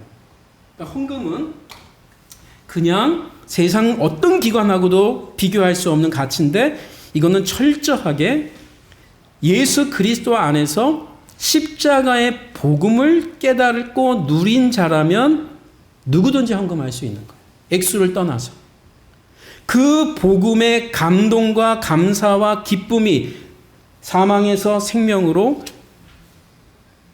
가난함에서 부요함으로 내가 바뀌었다라고 하는 이 세상의 가치인 가난에서 부요가 아니고 생각할 수 없는 그 어둠의 나라에서 빛의 나라로 가난한 자가 부요한 자가 된 것을 이해한다면 우리가 이 카리스를 나눌 수 있다. 즉 카리스는 하나님으로부터 받는 것만이 아니고 우리가 성도들끼리도 그 카리스의 은혜를 받은 자가 카리스를 나눠야 된다. 이 카리스를 나눈다는 게 곧 하나님이 우리에게 주신 카리스와 동일한 성격은 아니에요. 즉 예수님의 카리스는 모든 인류를 죄악에서 구원하는 카리스라는 점에서 우리의 어떤 죽음도 이걸 대신할 수 있는 건 아니지만 지금 바울은 분명하게 무슨 얘기를 하냐면 그 카리스의 은혜를 맛본 자라면 그 카리스의 가치가 사람들에게 전개되어야 되고 나타나야 된다는 거예요. 여러분 이 원리와 똑같은 가치가 어디인 줄 아세요? 헌금 얘기는 아닙니다. 빌립보서 한번 찾아보세요. 여러분 이 본문을 그런 점에서 눈여겨보십시오. 2장 5절을 보세요. 자, 너희 안에 이 마음을 품으라. 2장 5절. 곧 그리스도 예수의 마음이니 그는 근본 하나님의 본체시나 하나님과 동등됨을 취할 것으로 여기지 아니하시고 오히려 자기를 비워 종의 형체를 가지사 사람들과 같이 되셨고 사람의 모양으로 나타나사 자기를 낮추시고 죽기까지 복종하셨으니 곧 십자가에 죽으심이라. 이러므로 하나님이 그를 지극히 높여 모든 이름 위에 뛰어난 이름을 주사 하늘에 있는 자들과 땅에 있는 자들과 땅 아래에 있는 자들로 모든 무릎을 예수의 이름에 꿇게 하시고 모든 입으로 예수 그리스도를 주라 시인하여 하나님 아버지께 영광을 돌리게 하셨느니라. 여러분 여기 2장 6절부터 11절은 유명한 본문이에요. 빌립보서 2장 6절에서 11절은 굉장히 그리스도의 참가라는 말을 써요. 그래서 그리스도의 참가. 이것은 신앙 고백이에요. 신앙 고백. 우리가 예수를 어떻게 믿느냐? 신앙 고백인데 사도신경이 기록되기 전에, 그렇죠? 그 어떤 베일직 선언서가 기록되기 전에 대표적인 초대교회의 아주 중요한 신앙 고백이에요. 자, 이 신앙 고백이 어떻게 소개가 되냐면 이 V-shape이라는 말을 써요. shaping. 모양을 띈다. 영어의 V. 이게 뭐예요? 자, 여러분 2장 6절부터 쭉 보시면 그가 원래 하나님과 같은 분이에요. 이게 기독론의 아주 중요한 신앙 고백이 초기부터 그냥 인간이기 이전에 하나님 그분이 육신을 입고 우리 가운데 오셔갖고 낮아지셨는데 죽음을 당하기까지 복종하는 낮아지심. 인간으로서 이런 낮아지심이 있을 수가 없죠. 그런데 그런 예수를 하나님이 높이셔서 하나님 보좌 우편에 앉으셔서 같은 주 예수가 그냥 메시아만이 아니고 하나님이 되시는 분으로 모든 인류가 모든 입술이 다 예수를 향해서 주라고 고백하는 분으로 예수가 경배를 받으신다는 거예요. 그렇죠? 이게 요한계시록 1등 복음서를 사도행전을 1등 똑같은 내용인데 이게 초기에 굉장히 이른 시기에 이게 그럼 보세요. 제가 지금 무슨 얘기하고 이건 뭐예요? 이건 신앙 고백이에요. 신앙 고백. 그런데 이걸 신앙 고백이면서 바울이 이걸 어떻게 적용해요? 이 신앙 고백을 그래서 지금 바울이 이 얘기를 하기 이전에 여러분 헬라어 원어 성경을 보면 이 가운데 쓱 들어가 있어요. 이게 뭐예요? 일종의 인용처럼 뭐예요? 인용. 그 무슨 초대교회가 이미 고백하고 있는 내용이에요. 이건 모든 건강한 교회가 다 신앙 고백하는 내용이죠. 그 신앙 고백처럼 바울이 이걸 얘기한 게 아니고 이미 초대교회가 신앙 고백하고 있는 내용이라고요, 이거를. 근데 이걸 어디서 쓰고 있어요? 이 신앙 고백을 바울이 몰라서가 아니고 이 신앙 고백을 너무나 잘 알고 있는 고백인데 사도신경처럼 하고 있는 내용인데 요 앞뒤로 어떤 문맥에서 사용하느냐? 신앙 고백으로도 이건 우리가 꼭 해야 되지만 이런 마음으로 살라는 거예요. 어떤 마음? 예수가 하나님임에도 불구하고 인간으로 낮아지신 삶의 태도, 자세, 마인드 너희 안에 이 마음을 품으라. 곧 그리스도 예수의 마음이니 그 신앙 고백이 나온다. 그러니까 신앙 고백은 여전히 유효하지만 예수님을 향한 신앙 고백만 중요한 게 아니고 우리가 이렇게 어떻게 팔로잉 하라는 거예요. 이게 제자도에 굉장히 중요한 거예요. 예수가 누군지를 알아야 돼요. 믿어야 돼요. 먼저 믿어야 돼요. 그리고 어떻게 해요? 따르는 거예요. 이 따름에 있어서 저와 여러분은 항상 부족해요. 그래서 우리는 항상 회개해야 돼요. 이게 성화의 과정이에요. 회개가 없는 성화는 불가능해요. 그러니까 우리가 완벽해서가 아니고 부족한 대로 가는데 부족할 때마다 넘어질 때마다 그 현장에서 일어서면 늘 동일한 문제에 우리가 넘어지고 쓰러지는 것 같지만 뭐예요? 1년, 2년, 3년 지나면 위치가 틀려 있어요. 그러니까 낙심하지 말라 이거예요. 유사한 문제 넘어지는 것 같아도 우리가 과거에 여기 있다가 지금 여기까지 왔다고요, 이미. 중요한 거는 우리가 유사한 문제 넘어질 수 있지만 다시 일어나고 회개하고 또 계속 가는 거예요. 믿음과 따름이 중요하다는 거예요. 제자도에. 굉장히 중요한 거예요. 누구든지 나를 따라오려거든. 그렇죠? 자기를 부인하고 자기 십자가를 지고 날마다 따라. 날마다. 이게 칼빈의 기독교 강요에서도 이 성화와 제자도의 핵심 문맥에서 얘기를 해요. 자기 부인. 그렇죠?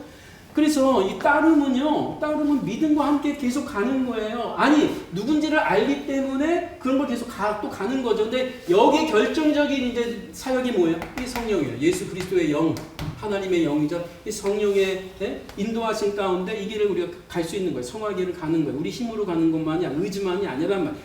그래서 여기에 구원론의 성령론이 기독론의 안에 그리스도 안에 성령론과 이 구원론이 계속 연결되어 있어요. 네, 이게 지금 신약 성경의 메시지란 말이에요. 그러니까 자, 지금 제가 연보 얘기하다가 이제 왔는데 자, 연보 얘기도 똑같다는 거예요. 뭐가요? 처음에 연보는 1차적으로 어디서부터 출발해야 돼요? 그냥 좋은 일 하고 내가 돈이 좀 있으니까 좀 연보 좀 해야지 이제 이런 문제가 아니고 어디서 출발한다고요? 구원론 쪽 개념에서 출발해야 되는 거예요. 하나님하고 나하고의 관계, 내가 카리스를 알고 있느냐, 예수 그리스도의 은혜를 내가 맛본 사람이냐. 그렇다면 엑소 이전에 이건 누구든지 해야 되는 카리스가 나타나야 된다는 거예요. 교회 공동체를 중심으로 밖으로. 그게 제가 여러분과 나누려고 하는 헌금의 핵심 가치라는 거예요. 그래서 헌금은 그냥 성도가 성도끼리 교회가 사회운동하듯이 구제하는 단순한 그런 인간과 공동체, 사회 공동체, 조직 안에서 하는 그러한 좋은 일이 아니에요. 이거는 철저하게 신학적인 행위여야 된다는 거예요. 그래서 그 점에서 여러분들이 연보에 대해서 마음을 여시고 그리고 성경에 보면 연보에 대해서 그런 점에서 이걸 절대적으로 강요 이런 것도 아니에요. 그러나 거기까지 가야 된다 이 말입니다. 자, 그러면 이제 마무리하겠습니다. 신학적 의미와 적용으로 그냥 가겠습니다. 35쪽 보세요. 자, 그러면 첫 번째는 뭐예요? 제가 이미 얘기한 내용을 좀 정리하는 겁니다. 바울의 연보 사역의 신학적 의미와 적용. 바울의 모든 편지 중에 연보를 이렇게 고린도후서 8장 9장처럼 집중적으로 이야기하는 데가 없기 때문에 그런 점에서 의미가 있고 다른 본문들을 고려할 때 누가 연보할 수 있는가? 누가 연보할 수 있는가? 셋째 줄 보세요. 연보는 무엇보다 예수 그리스도의 카리스, 은혜 가운데 하나님께로부터 구속, 즉 새 생명의 은총을 확신하며 누리고 있는 성도들이 행할 수 있는 의무이기 전에 특권이다. 은혜다. 그것을 기억해야 됩니다. 만약에 여기에 흔들리면 죄송합니다. 내가 정말 예수의 이름으로 세례받은 게 맞나? 내가 어떤 세례를 받은 거지? 한번 물어보셔야 돼요. 이런 점에서 우리는 바울이 연보를 율로기아 그리고 카리스 같은 용어로 묘사하는 것을 주목하게 됩니다. 즉 구원의 축복, 구원의 은혜를 체험한 참 그리스도인의 연보가 진정한 연보고 이것을 하나님은 기쁘게 받으신다 라고 하는 것입니다. 자, 두 번째, 누구를 위한, 무엇을 위한 연보인가? 하나님의 은혜 가운데 그리스도와 연합된 자만이, 진정으로 연합된 자만이 성경적 연보를 할 수 있다면 이 연보는 누구를 위한 것이고 또 무엇을 위한 것이어야 되는가? 새 생명을 선물로 받은 그리스도인 모든 사고와 말과 행위는 의심할 여지 없이 거룩하신 하나님을 위한 것입니다. 이와 같은 성도의 삶과 목적에 대해서는 에베소서 1장과 또 다른 본문에는 따라서 고린도 성도들의 연보는 1차적으로 하나님을 향한 그들의 믿음, 소망, 사랑의 표식입니다. 동시에 이 연보를 받는 예루살렘 성도들은 고린도 성도들로 말미암아 동일하신 하나님께 감사의 찬양을 고백하게 됩니다. 바울이 그렇게 얘기해요. 이 연보를 저들이 받게 됨으로써 하나님을 감사하게 되고 찬양하게 된다. 자, 그런 점에서 여러분도 1차적으로는 교회에서 구제를 받았다든지 또 교회에서 장학금을 받는다든지 하면 1차적으로 어떻게 해야 되는 거예요? 하나님께 감사해야 돼요. 정말입니다. 네. 그렇지 않고 그 연보를 준 어느 개인에게, 장로님에게, 예? 뭐 개인에게, 이거는 1차적이지 않아요. 자, 오해하지 마세요. 이걸 먼저 깊이 공감하고 인정해야 돼요. 예, 그럴 때 우리는 서로 주고받는 거예요. 그럴 때 우리는 받을 수 있어요. 자존심 안 상하게. 저 사람이 나를 도와주는 건가? 그걸 자존심 상할 수도 있지만 정말 그걸 감사함으로 받아야 돼요. 가족이죠, 가족끼리. 예? 그런데 이제 이게 인정되면 그 다음에 어떻게 해야 된다고요? 그 다음에요, 은근히 믿음이 좋은 분들일수록 이걸 또 무시해요. 믿음이 안 좋은 분들은 교회가 주든 누가 주든 그 사람만 생각하는데 그 믿음이 안 좋은 분들이에요. 근데 믿음이 또 너무 좋다고 하는, 이거 좋은 건 아닙니다. 이거 하나님이 결국 한 건데 뭐. 하나님을 먼저 인정하고 감사라는 거지, 카리스의 은혜를 함께 고백하자는 거지, 그거를 인정하는 성도일수록 그 다음에 뭐가 돼야 돼요? 그렇게 헌금한 성도들에게 감사할 줄 알아야 돼요. 이게 함께 가는 거예요. 근데 믿음이 잘못돼서 이게 잘못된 너무 좋은 분들은 어떻게 해요? 결국 뭐 하나님 돈이지 뭐. 그거는요, 절대로 그건 아니에요. 그 하나님의 은혜에 감동된 성도가 한 거예요. 하나님의 형상을 통해서 하는 거예요. 우리 그분에게 고마워해야 돼요. 근데 하나님보다 그분을 더 중요하게 그게 결국은 본의 아니게 나중에 인본주의로 빠지게 되고 사람을 더 이렇게 되는 거예요. 정말이에요. 그러니까 물질을 받고 저 같은 경우 오늘 이제 교회 살이하겠죠? 했어요. 그럼 어떻게 하는 거예요? 그 현장도 그렇지만 집에 가서 어떻게 해요? 날 구속하신 예수님께, 하나님 삼위일체 하나님께 감사하고, 그렇죠? 이 공동체를 위해서 감사하는, 그렇죠? 그리고 대표자로서 목사님이든 장로님을 대표해서 또 감사하는 거죠. 또 알 수 없는 성도들의 개개인의 헌금을 전 다 이해할 수 없지만 감사한 기도하는 거죠. 성도들을 생각하면서. 정말입니다. 이거를 전달하는 분도 마찬가지예요. 전달해 주는 분도 내 돈이 아니잖아요. 그렇죠? 이거는 주님만 아시는 거예요. 근데 이건 중요한 거예요. 이게 매주일 이런 어떤 마음과 신앙으로 우리가 살아나가는 거예요. 이게 헌금만은 아닙니다. 자, 그래서 하나님을 위한 헌금 맞아요.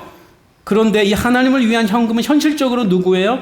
내 눈에 보이는 가난한 성도들이에요. 성도들이에요. 성도들을 위해서 사람들을 위해서 하는 거예요. 그렇죠? 그러니까 1차적으로 사람들을 위해서만 헌금한다 이렇게 생각하는 것도 잘못된 거지만, 예, 어디까지 가야 돼요? 헌금은 하나님께 하는 거지만 결국은 하나님의 마음이 있는, 안타까워하는 그 하나님의 형상들을 향해서 하는 거예요. 그런 점에서 섬김, 교제, 참여, 코이노니아, 또 무슨 말이 나와요? 제가 여기서 보죠. 평균케 하기 위함이다. 이소테스라는 단어가 나와요. 이 평균이라는 말, 최소한 경제적인 면에 있어서 온전하게 평균은 아니지만 그런 걸 우리가 하는 거예요. 자, 그래서 그 다음 문단 읽겠습니다. 이 같은 연보의 가치와 기능은 지역, 국가, 교단, 교파가 다른 성도들이 그리스도의 복음 안에서 연합된 한 몸이란 유기적 신앙 공동체의 신학적 이해가 살아날 때 가능해지는 겁니다. 저는 이것이 그 당시에 교단이 없고 교파가 없었지만 고린도 성도들, 갈라디아 이방 성도들이 예루살렘에 있는 유대 성도들을 위해서 하는 것은 자기 교단을 위해서 한 게 아니에요. 오늘날로 말하면요. 그 당시에 교단이 없으니까 이런 말 할 수가 없겠지만 그거를 훨씬 능가하는, 우리가 왜 저들을 위해서 해야 돼? 이런 질문이 있을 수밖에 없는 공동체예요. 단 어떤 동일함이 있죠?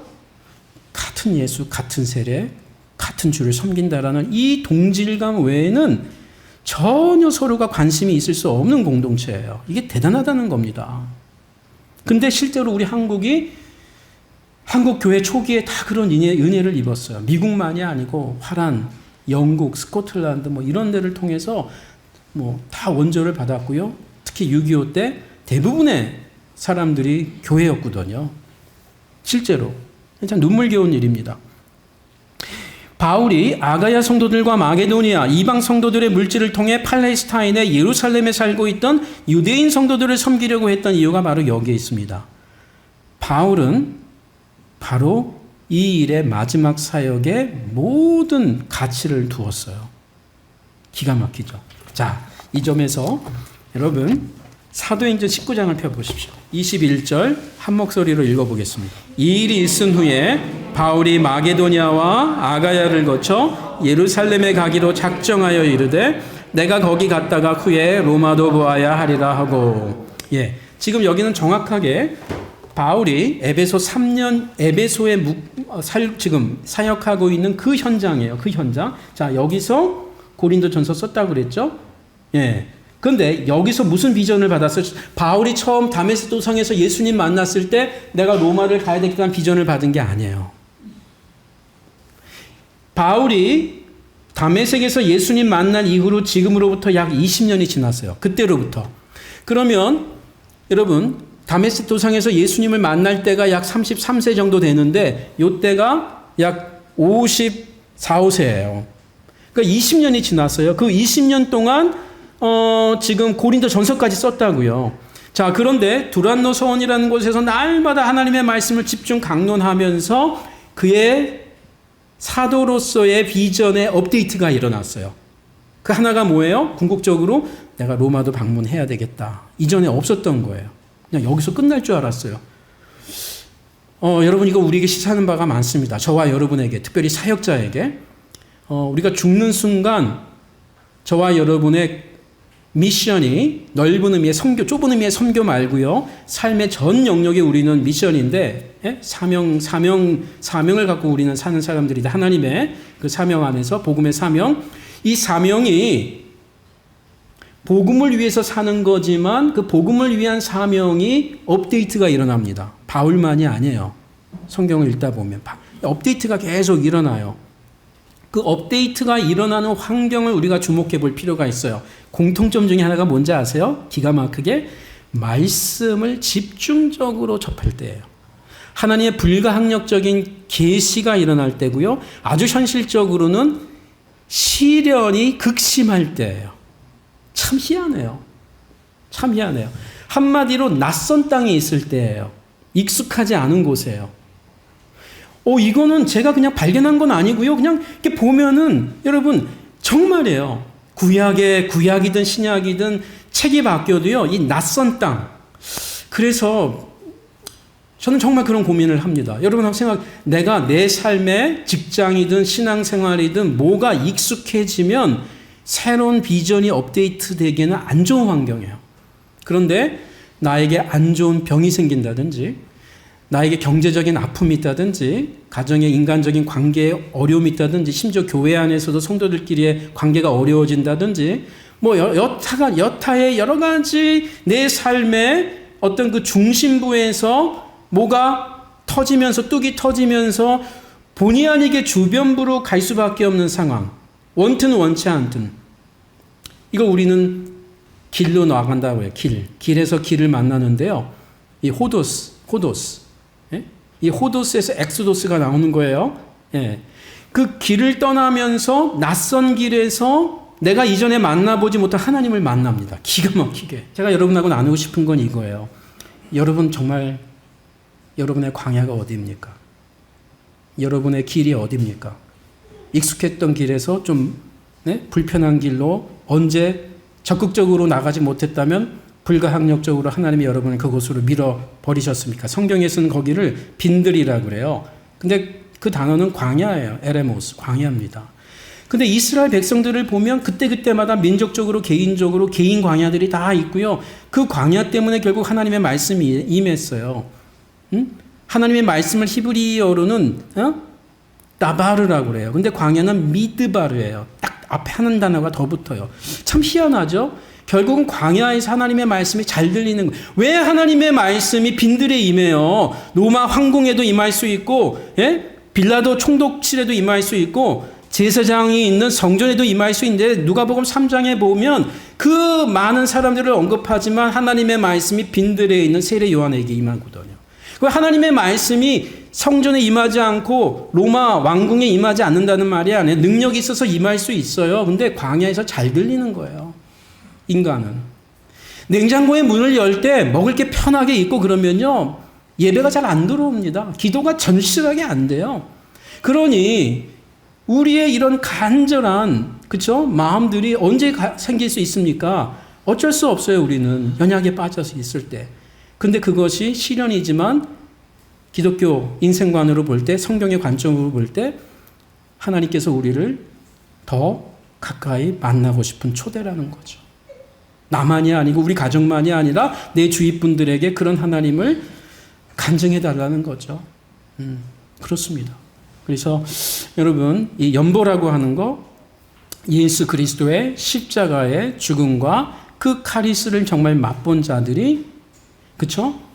또 그것만이 아니고 내 삶 속에서 물질이 정말 너무나 소중했던 것을 경험해 본 사람이 저 사람 참 저 상황이면 힘들겠구나 해서 인간의 연민으로만 하는 것이 아니고 그것도 중요하지만 그렇지 그리스도의 그 가난함 때문에 내가 부유해졌는데 나의 부유함을 조금만 가난해지면서 그와 나와 평등하게 조금 맞춰보려고 하는 거 그게 구속적 은혜에서 시작하는 우리의 연보라고 하는 것입니다. 나머지 부분은 제가 맞춰야 되겠습니다. 어떻게 헌금할 수 있는가? 연보는 축복의 통로인가? 통로일 수 있겠죠. 근데 그 이전에 축복을 받은 자만이 할 수 있는 것이 연보다 하면 그런 내용을 썼습니다. 나가는 말 여러분이 또 읽어주시면 좋겠습니다. 죄송합니다. 여러분 기도하겠습니다. 하나님 주님께서 우리 한국교회를 이렇게 복내려 주셔서 복음으로 부유하게 해주시고 건물마다 일으켜 주시고 선교 단체들을 세워주신 하나님의 한량없는 은혜를 감사드립니다. 그런데 주님 어느 순간 교회와 교회가 교단이 우리 개인이 가정이 하나님 어느 순간부터 더 중심의 자리 인정받는 자리를 차지하게 되면서 하나님 그 중심을 잃어버린 연약이 있습니다. 주님 우리를 불쌍히 여겨주시고 우리를 긍휼히 여겨주시옵소서. 하나님 이제 비록 연약하고 두렵기도 하지만 주님을 다시 만날 수만 있다면 우리의 처음 사랑을 회복할 수만 있다면 두렵지만 주님 이렇게 기도하기 원합니다. 주님 우리의 중심에서부터 하나님 주변으로 인도하여 주옵소서. 경제적인 것이든 건강에 대한 것이든 사회적인 관계의 인정에 있어서든 그 무엇에 있었든 하나님 세상이 우리를 우습게 볼 때에 하나님 우리는 그것을 그냥 불평만 하는 것이 아니라 그 안에서 정말 주님으로 만족하고자 하는 기쁨이 있기를 원합니다. 우리 예림교회가 그런 좁은 길을 가고자 앞서 가고 있습니다. 우리 목사님 주님께서 시마다 때마다 하늘의 위로로 은혜로 함께하여 주옵소서. 함께 내조하신 오랫동안 섬기셨던 우리 사모님 질병의 연약으로 어두움 가운데 있었으나 다시 회복시켜 주시고 또 새롭게 하시니 감사합니다. 우리 사모님 위로하여 주시고 새 힘을 얻게 하여 주시옵소서. 우리 장로님들과 모든 앞선 성도님들 또 이름을 알 수 없고 목사님도 알 수 없는 구석구석에 주의 몸된 교회를 세우고 채우려고 하는 성도님들 하나님 이 예림교회에 주의 영으로 충만하게 하여 주시기를 원합니다. 이들 주일에 모일 때마다 말씀으로 코이노니아가 일어나게 하시고 대화와 교제 가운데 코이노니아가 일어나게 하시고 이들의 물질과 이들의 은사와 재능으로 코이노니아가 일어나게 하여 주셔서 함께 성도들 안에서 하나님 가운데 만족을 누리고 즐거워하는 교회 되게 하여 주옵소서. 주님 감사합니다. 영광을 거두어 주옵소서. 예수님 존귀하신 이름으로 기도하옵나이다. 아멘.